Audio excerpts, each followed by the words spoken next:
Hey, welcome back to the Disney Plus Everyday Challenge, and today we have Spider-Man Across the Spider-Verse. This is a sequel to Into the Spider-Verse, also from Lord and Miller, the duo that directed that previous film, and they did Lego Movie and Clone High. Remember Clone High?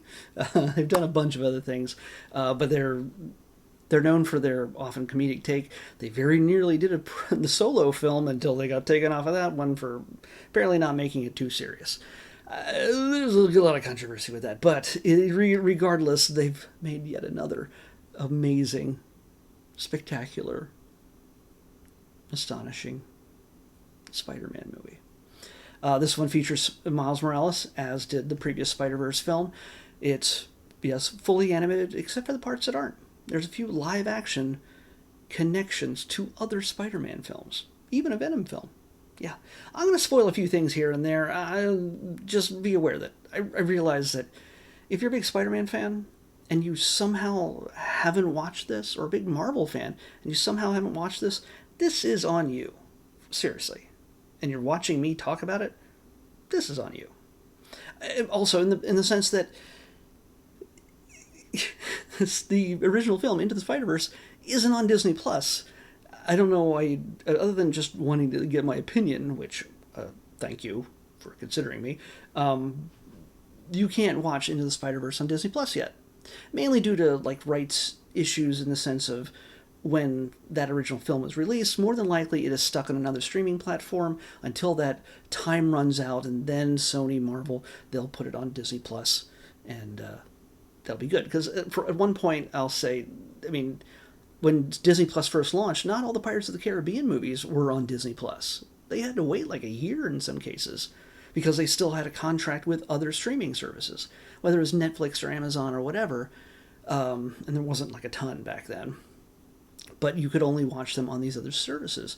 And so those movies could not come over until their contract ran out, and then Disney Plus took them on. So now you can see all the Pirates movies on Disney Plus, and eventually you will hopefully see all the Spider-Man films and even all their spin-offs. We got Morbius, we got one Venom, there's going to be two more Venoms, there's going to be a Kraven, and there's probably going to be a Madam Web at some point.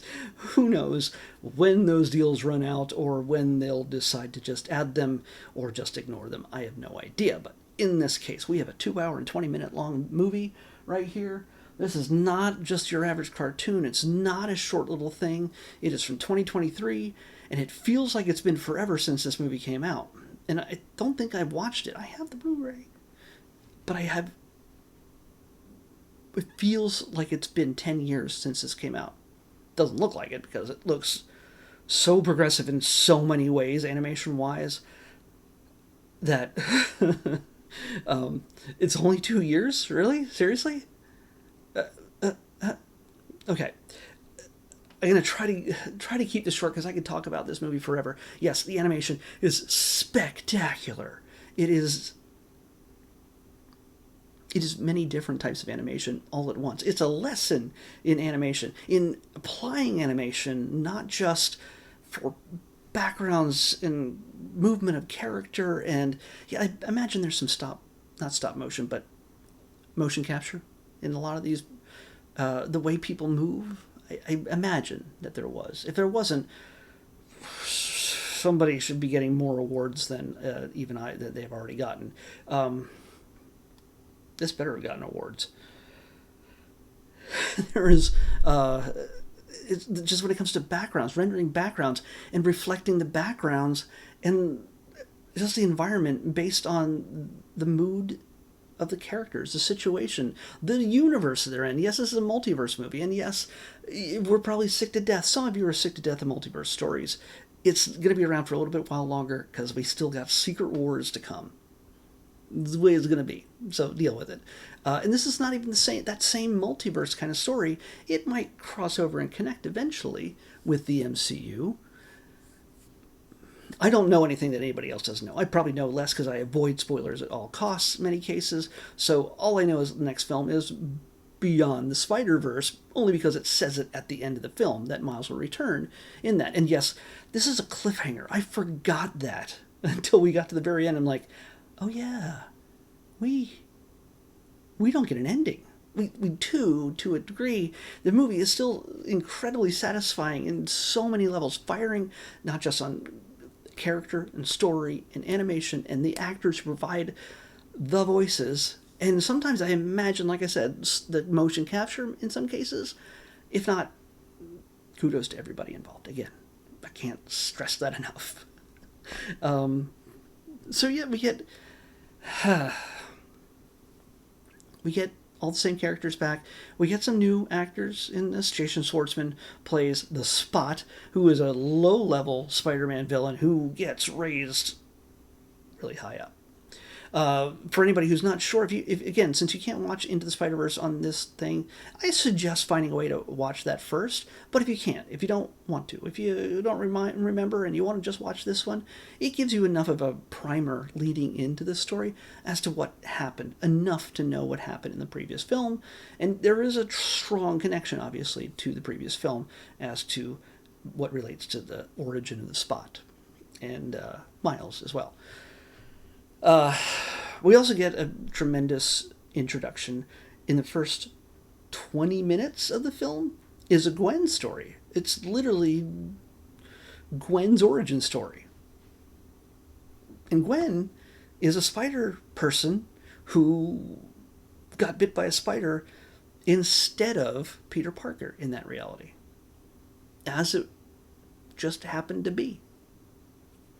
And so the world shifted. And there's a little subtle bit of something that I'm realizing right now it's a core component of this story, that in nearly every universe where there's a Spider-Man, it's a variation of Peter Parker. Rare instances. Like, even when he's a car, Peter parked car, I'm not kidding, there's a Spider-Mobile named Peter Park car. It's Peter Parker. It's Peter Parker, but as a car. There's a T-Rex, Spider T-Rex. I don't know if that's what he's called, but there's a Spider Cowboy. There's a spider with a spider horse. Well, he's not like a spider, but he's a horse wearing a mask. By the way, there's a sequence in this, or a long sequence, where there is just an endless array of spider people of different origins and types and everything else that are just, yeah, we saw a little bit of that in the first film, but this takes it to a whole new level. It is very self-aware. And yes, it does include the live-action versions. Yes. Although I don't know if Tom appears in it, Tom Holland appears in it. We get Toby. We get Andrew in their Uncle Ben moments, because that's an important part. One of the great things about this story, though, is the fact that it not only just gives us the usual Spider-Man story, but also says, you know what, some of these Spider-Man stories are completely different, and Miles is very different. But it tries to hem him into the same process because canon events are determined that every Spider-Man is crafted in a certain way. The loss of someone very close to him to let him understand that with great power comes great responsibility. And that was eventually borne out in the Tom Holland story. If you've seen that last one, that's Spider-Man 3, No Way Home, you know what I'm talking about with all the live-action Spider-Mans. But Miles has a different story, and it's a really good way of looking at it. It's a really good way of showing consequences for things that seem unintended.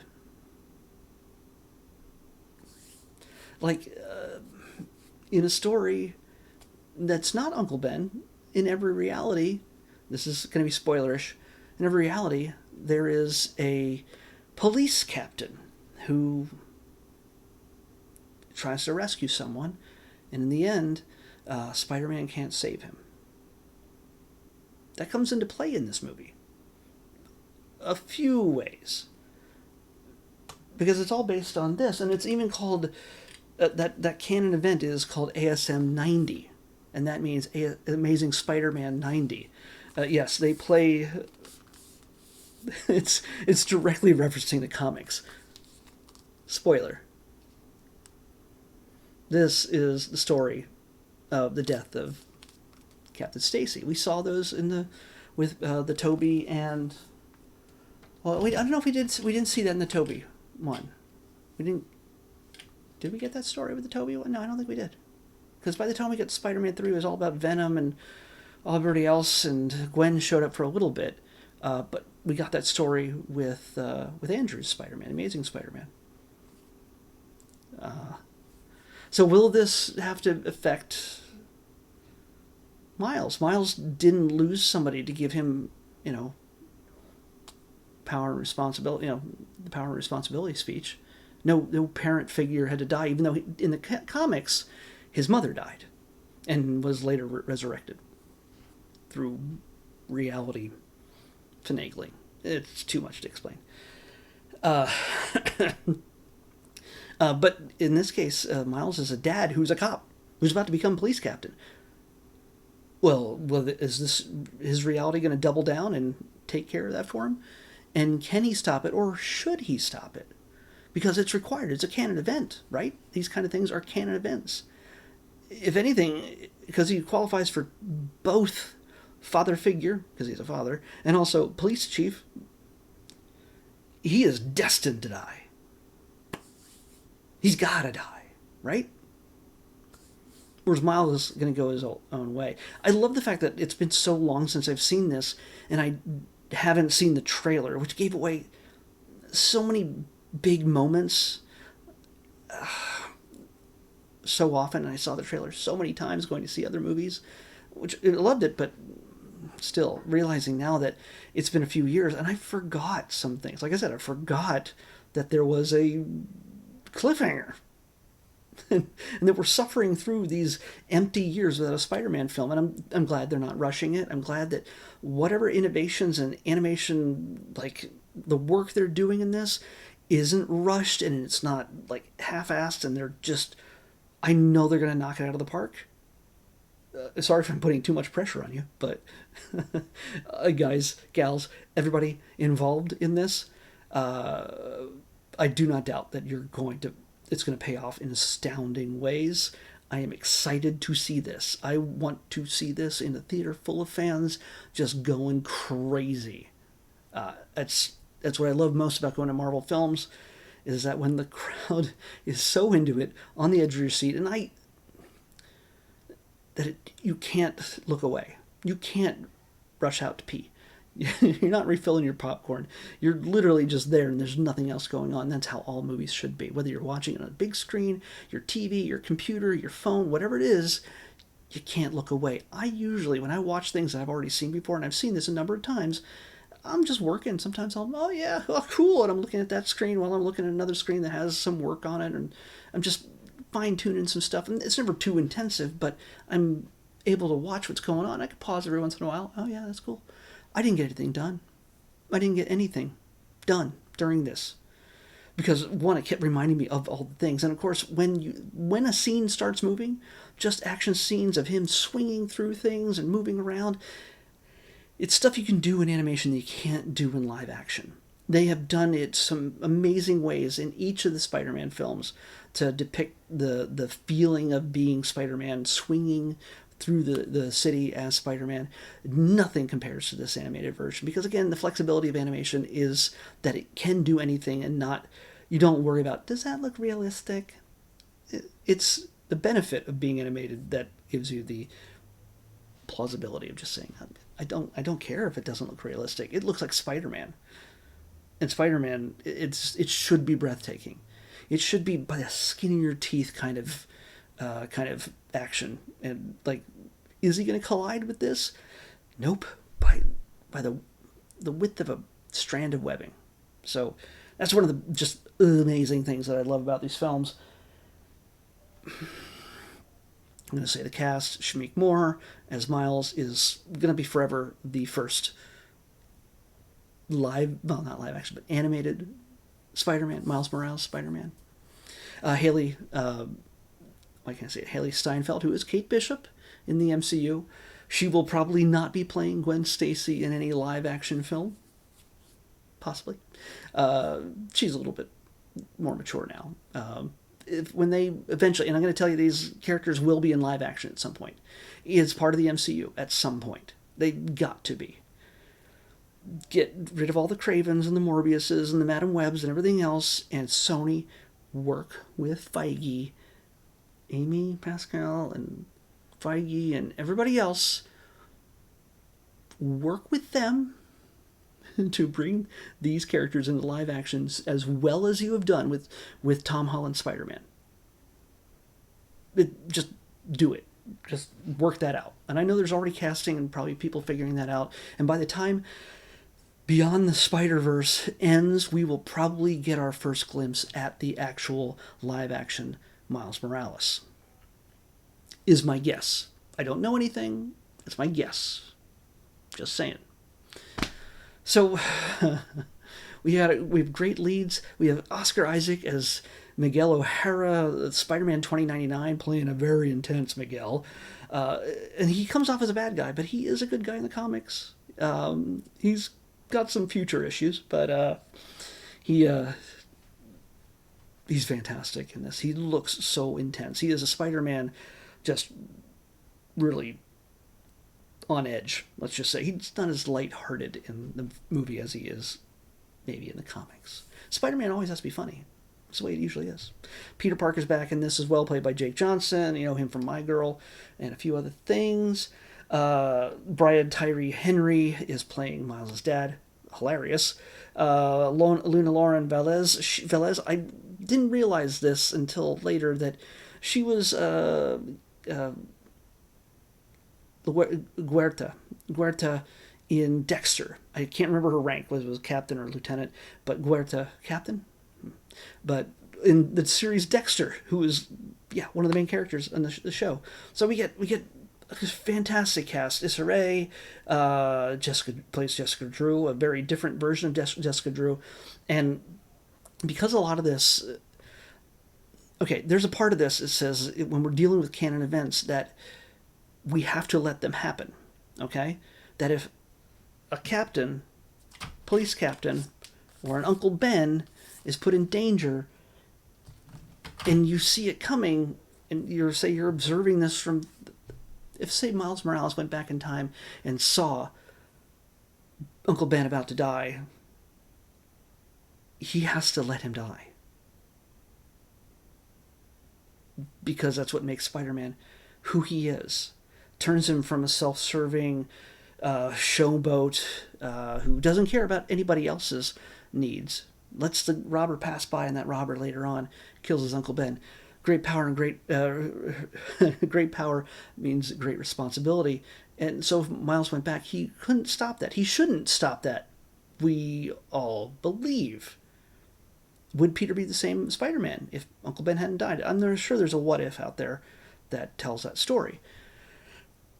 But when Miles knows that his dad, a police chief, and his father, a literal father figure, is destined to die, they tell him he has to let it happen. And he gets the entire Spider-Verse after him. And there's people who've been on his side, his allies, his friends, who see this moment as something that they're all resigned to. A lot of them have experienced it. They don't like it. The person they love, they lose them. And Miles just says no. And he stands against everything all the Spider-Men and women and dinosaurs and robots and pigs have stood for over all these years. So it's kind of exciting to see how this all wraps up, because one of the really great parts of this film is that, yes, it's a cliffhanger, but there's a moment where all this could have come together. Somebody could have been saved, and Dad could have been saved, and everything, it would have just ended. But it's a cliffhanger. And I realize every so often they drop a comic onto the screen and has an issue number on it. And when they hit 5, I realize this is like a 5th chapter in this story. And they take it beyond beyond this moment. And you know, technically, if you were paying attention when Miles makes his escape, if you're paying attention, you know that he's not necessarily going where he thinks he's going. And if you didn't pay attention to that, but you pay attention to the color scheme of the room he's in, the color of the clothing he's wearing to hide his costume from his mom, you understand that things are not the way they should be, the way he thinks they should be. And a series of reveals after that shows you exactly what he's up against when everything is hitting the fan. And that's when the film ends. And does everybody turn against? Can Gwen be convinced to turn against what she knows is supposed to be? Because she has a situation where she has a dad. She doesn't have a mom, so that maybe that mom is gone, but not as a result of her being Ghost Spider or Spider-Gwen or Spider-Woman. But she does have a dad who's a police chief. Or, yeah, he is a police chief. Captain Stacy. Is he destined to die? Or are they already past that point? Again, there's some fuzziness in there. There's some logistics that I have to work out yet. But maybe the third movie will work it out. I don't know. I think it's beautifully crafted, and it leaves enough room for you to ask these questions. It doesn't have to answer every single question. It is the whole point of the story that it's being told is that, yes, some things are canon, but they don't need to be. And Miles is that example that you can break the rules. Can you? And again, it asks that question. Will the rules be broken? Can he be his own person? There's a lot of story to tell in this next third film coming up. But this is a great... Again, maybe the third one will be not as great. This might be the Empire Strikes Back of this trilogy. And it's very much an Empire Strikes Back because it has the cliffhanger. Yeah. I'm just going to speak in half sentences now. But there's so many other great actors in this array as Jessica Drew, a very different Jessica Drew, pregnant and on a motorcycle. Apparently, because she's got spider powers, she can handle it. Of course, it's a very different Spider Jessica Drew because Jessica Drew in the comics was a Spider-Woman for a whole different set of reasons. Not a spider bite. It's a whole Hydra thing. We have Karan Soni as Pavtir Prabhakar. Yeah, you know him from Deadpool. He's the taxi driver that picks up Deadpool, the best buddy of Deadpool. He plays the Indian version of Spider-Man, and we get to see Mumbai. It's Mumbai and Manhattan. Never mind. I was destined, canon event, to say that wrong, no matter what. He's great fun as well. It's great to see him in this. We get so many people. Daniel Kaluuya plays Hobie Brown, Spider-Punk. And Marshala Ali plays Uncle Aaron, the Prowler. He's also Blade. Or eventually maybe someday be Blade. I have no idea. I don't think Marvel knows at this point whether a Blade movie's coming out or not, but we'll see. Andy Samberg plays Ben Reilly, the Scarlet Spider with the blue hoodie, and it's all done in that 90s era comic, 2D comic drawn style.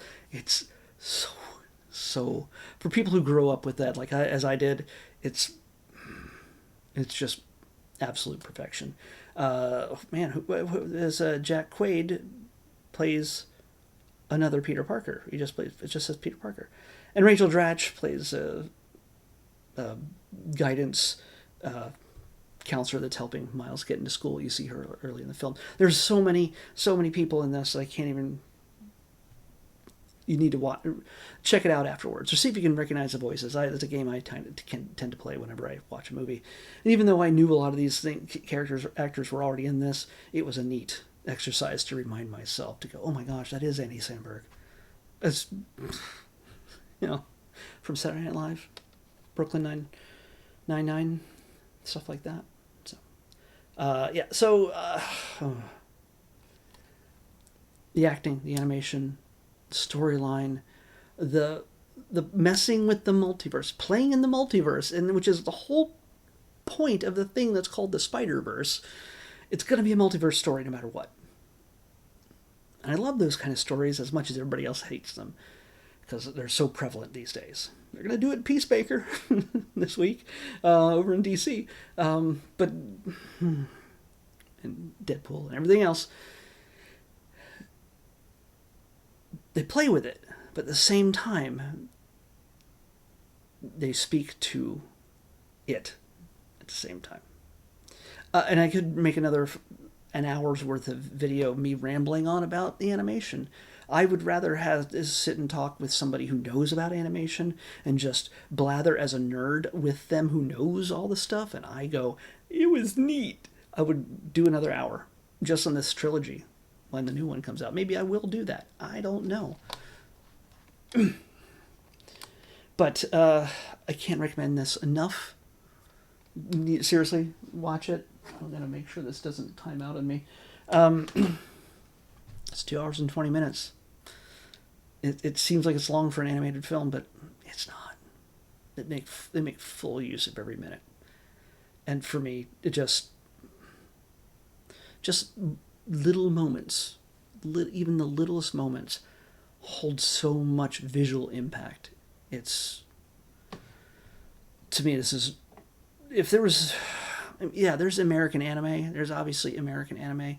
And this has so many elements of anime to it, even when it's also making direct character references to anime characters that we saw like in the first film with Penny Parker. It's just, yeah. For Spider-Man fans, this is just kind of a dream come true, just to see a multiverse of Spider-Man, the Spider-Verse. I can't, like I said, I can't recommend it enough.